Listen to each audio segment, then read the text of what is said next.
Have you ever heard a story so beautiful that it feels almost unreal? A story about love that crosses oceans, cultures, languages, and traditions. A story that begins in the cold winter of Canada but finds its heartbeat in the warm red soil of Africa. Well, this is one of those stories. And trust me, by the time you finish listening to this, you might just believe that destiny sometimes travels thousands of miles, just to bring two hearts exactly where they belong. Because this story is about a man named Donald. Donald was a 40-year-old Canadian man. Tall. Handsome. Black hair always neatly combed. A well-trimmed black beard framing a calm, thoughtful face. The kind of man people trust easily. The kind who listened more than he spoke. But Donald had one passion that surprised almost everyone who met him. His love for Africa. Not the Africa people only see in documentaries or headlines, but the Africa of culture, history, laughter, family, food, music, and stories that stretch back generations. And the reason for that passion had a name. Adesuwa. Adesuwa was his wife. 36 years old. A slim, elegant Nigerian woman with deep dark skin that glowed like polished ebony under the sun. Her beauty was the kind that turned heads not just because of her looks, but because of the warmth in her smile. They had been married for 2 years. 2 very happy years. Their home in Winnipeg, Canada was filled with laughter, stories, and the scent of African spices that Adesuwa loved cooking with. But there was something else in their home that Donald loved even more. The stories. Adesuwa loved telling stories about where she came from. Her hometown. Oluku. A town in Edo State, Nigeria. Whenever she talked about Oluku, something changed in her voice. It softened. It warmed. It carried memories. Sometimes she would sit beside Donald on the couch during cold Canadian evenings, wrapped in a blanket, and begin telling him about her childhood. "Donald," she would say with a small smile, "you know the stream I told you about?" And Donald would immediately lean forward. "Yes, the one close to the farm road?" "Yes," she would laugh. "That stream." She described walking barefoot as a little girl, carrying a metal bucket with other children from the village. The path lined with tall grasses. The sound of birds in the morning. The laughter of children echoing through the trees. "I wonder if that stream is still there," she once whispered. Donald never forgot that moment. Then she would tell him about Christmas holidays. And that was Donald's favorite story. Because according to Adesuwa, Christmas in Nigeria was not just a holiday. It was a homecoming. During Christmas, she explained, people come from everywhere. Lagos, Abuja, Kano, and even from abroad. Everyone comes back home. Donald imagined it. Families arriving with suitcases. Children running around.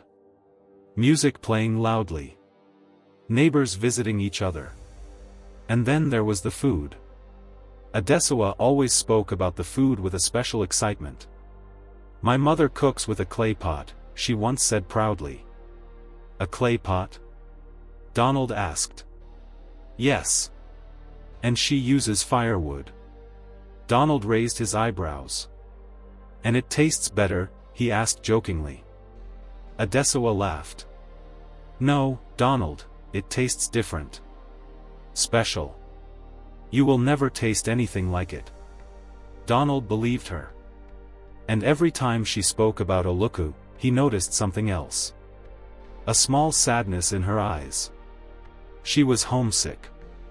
She never said it openly. But Donald could see it. And Donald was the kind of man who paid attention to the little things. So one evening, he made a decision. A big one. Without telling Adesuwa, Donald started saving money. Carefully. Quietly.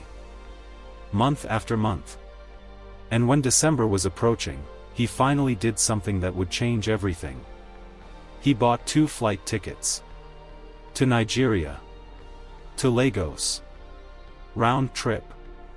Then he booked a hotel in Lagos and quietly began planning a road trip to Oluku.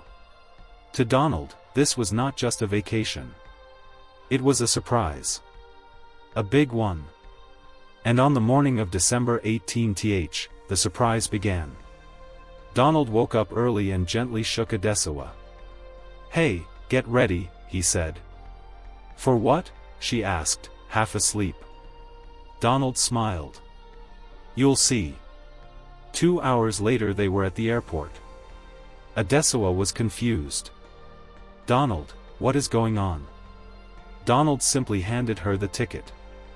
She looked down. Then looked again. Her eyes widened. "Lagos?" Donald grinned. "We're going home." For a moment Adesuwa couldn't speak. Her hands covered her mouth. "Donald, are you serious?" "Very serious." Tears instantly filled her eyes. And just like that, their journey began. After a long flight across the Atlantic, they landed in Lagos. And Donald's first reaction? Shock. Because Lagos in December was something else entirely. It was period of festivities. The city was alive. The streets were buzzing. Music everywhere. People everywhere. Nigerians from the UK, the US, Canada, Europe, all returning home for the holidays. Donald couldn't believe the energy. "I thought Toronto was busy," he laughed one evening. Adesuwa shook her head. "Welcome to Lagos." For 4 nights they stayed at their hotel. They explored the city. Ate Nigerian street food. Watched fireworks. Listened to music. Donald was completely fascinated. But the real journey was still ahead. On December 22 ND, they began the road trip to Oluku. The drive was long. But the closer they got, the quieter Adesuwa became. Her heart was racing. Because she had not told her parents. This was a surprise. And when they finally arrived, everything went silent. Her mother opened the door. For 2 seconds she stared. Then she screamed. "Adesuwa?" Her father came running. Neighbors gathered. Everyone shouting and laughing. And in the middle of it all, stood Donald, smiling warmly. Adesuwa's twin brothers soon appeared. John and James. Both 38 years old. Tall. Handsome. Dark-skinned. And almost identical. John laughed loudly when he saw Donald. "So this is the Canadian husband." Donald laughed too. "Yes. I guess that's me." From that moment, Donald was family. John and James took it upon themselves to show him everything. First stop. The stream. The very stream Adesuwa had talked about for years. Donald stood there quietly, looking at the water flowing slowly through the trees. "This is it," Adesuwa said softly. Donald smiled. "It's beautiful." Next, they took him to the town football field. Except, it wasn't really a field. It was red sand. No grass.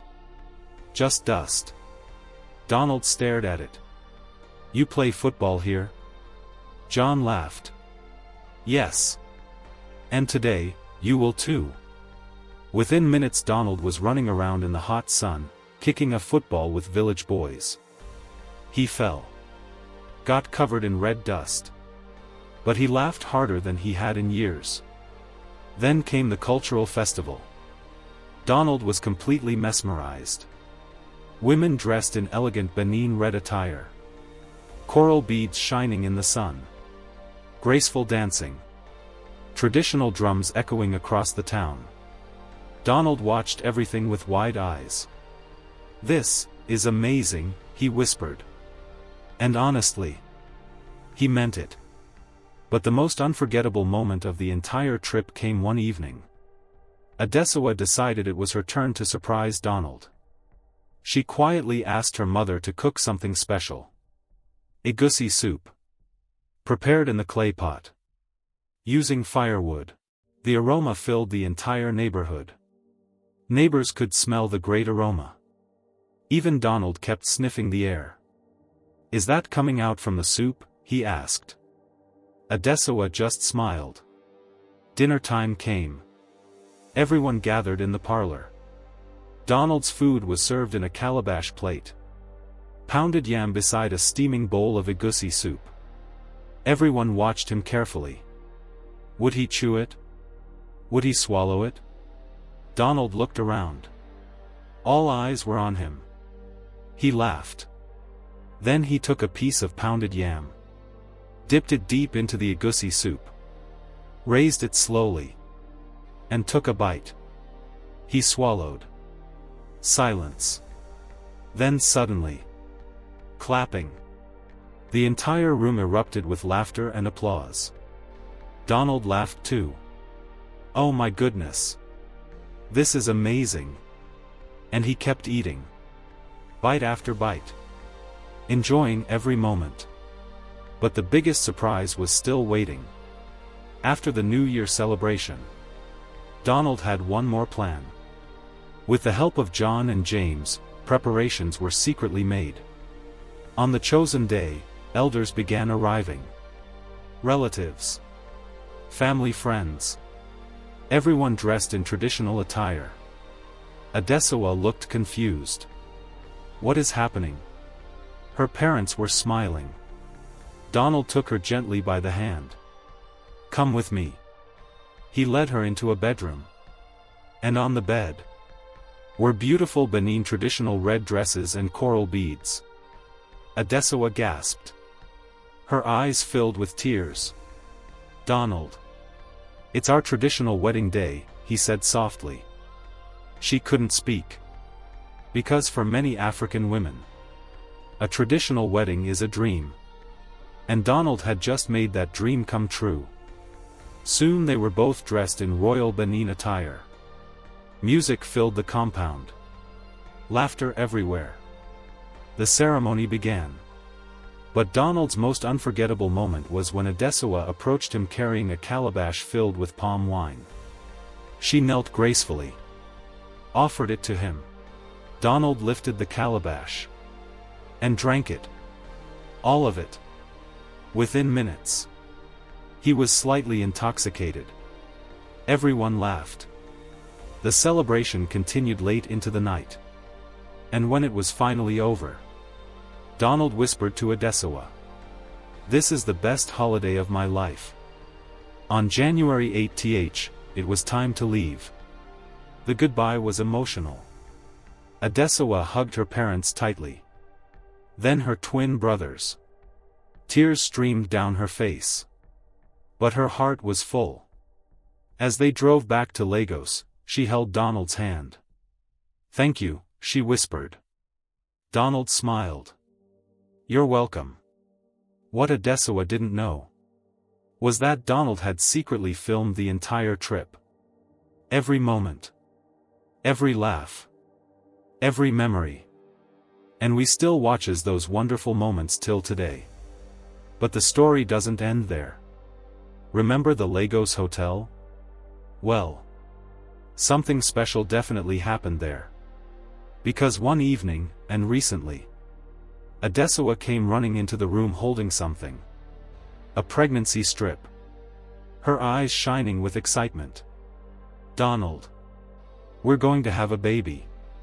Donald stood frozen for a moment. Then hugged her tightly. And now, they are expecting their first child. A child who will grow up hearing the story of a Canadian man, who fell in love with Africa. And one day, they may take another trip. Maybe for their second child. Who knows? But one thing is certain. That Christmas journey changed their lives forever. If you enjoyed this story, please like, share, and subscribe to the channel for more beautiful stories like this. And thank you for listening.